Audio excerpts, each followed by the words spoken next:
డోన్ టౌన్లో సుపరిపాలన తొలి అడుగు అనే కార్యక్రమంలో ఇంటింటికి మన తెలుగుదేశం పార్టీ యొక్క పథకాలను తీసుకెళ్తూ ముందుకు వెళ్తున్నాము.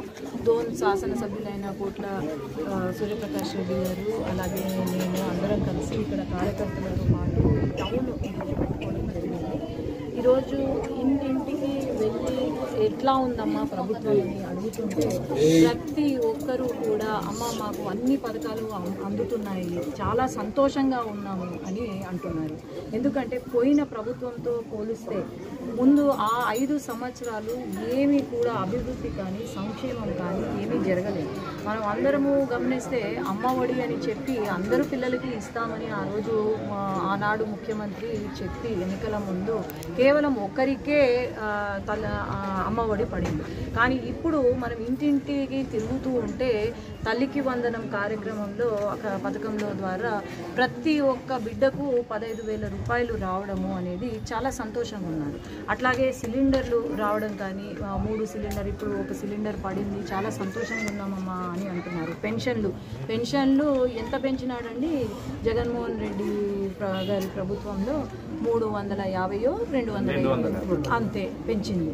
కానీ మనం ప్రభుత్వం రాగానే ఫస్ట్ ఇచ్చింది పెన్షన్ 4,000 చేశాము. హ్యాండిక్యాప్ వాళ్ళకు 10,000, 15,000 కూడా పెన్షన్లు ఇవ్వడం జరుగుతుంది.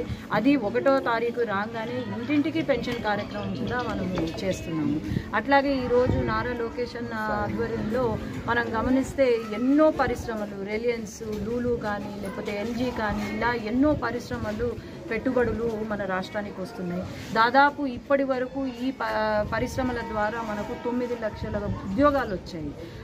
ఈ 5 సంవత్సరాల కాలంలో 50 లక్షల ఉద్యోగాలు కల్పించే బాధ్యత లోకేష్ అన్న తీసుకున్నారు. కానీ మనం గమనిస్తే వైఎస్ఆర్సీపీ ప్రభుత్వం హయాంలో ఒక్క ఉద్యోగం ఉంది.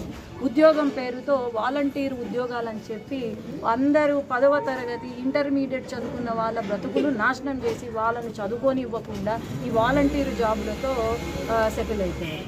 ఇది అభివృద్ధి సంక్షేమం అంటే ఏంటో మరి మన తెలుగుదేశం పార్టీ ప్రభుత్వం నుండి నేర్చుకోవాలి. ఈరోజు వీళ్ళు మాట్లాడుతున్నారు, ధర్నాలు చేస్తున్నారు, లేదంటే ఆయన పాదయాత్ర చేస్తారంట.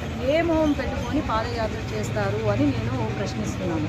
మీరు చేసిన పనులు 5 సంవత్సరాలు ఏదైతే పనులు చేశారో ఆ పనులు ఏం చేశారు, అభివృద్ధి ఏం చేశారు అని చెప్పి పాదయాత్ర చేసే అర్హత వీళ్ళకు ఉంది. కానీ ఊరికే రౌడీలను వెనకాల వేసుకొని ఏదో బెదిరిస్తూ పోతే ఎవ్వరు బెదిరిపోయే వాళ్ళు ఎవ్వరూ లేదు. తెలుగుదేశం కార్యకర్త అనేవాడు బెదిరిపోయేవాడు కాదు. సత్తా ఏంటో చూపించే కార్యకర్త తెలుగుదేశం పార్టీ కార్యకర్త. కాబట్టి ప్రతి ఒక్కరూ కూడా వైసీపీ చేసిన అరాచకాలు ఇంకా మేము మర్చిపోలేదు. ప్రతిసారి వైసీపీ జెండా చూసినా, వైసీపీ నాయకుడు చూసినా మా పైన పెట్టిన అక్రమ కేసులే గుర్తుకొస్తాయి మాకు. ఖచ్చితంగా మళ్ళీ ఇంకోసారి వైసీపీ ప్రభుత్వం రానివ్వకుండా మేము కూడా ప్రతి ఒక్క కార్యకర్త కృషి చేస్తున్నాము. ధన్యవాదాలు.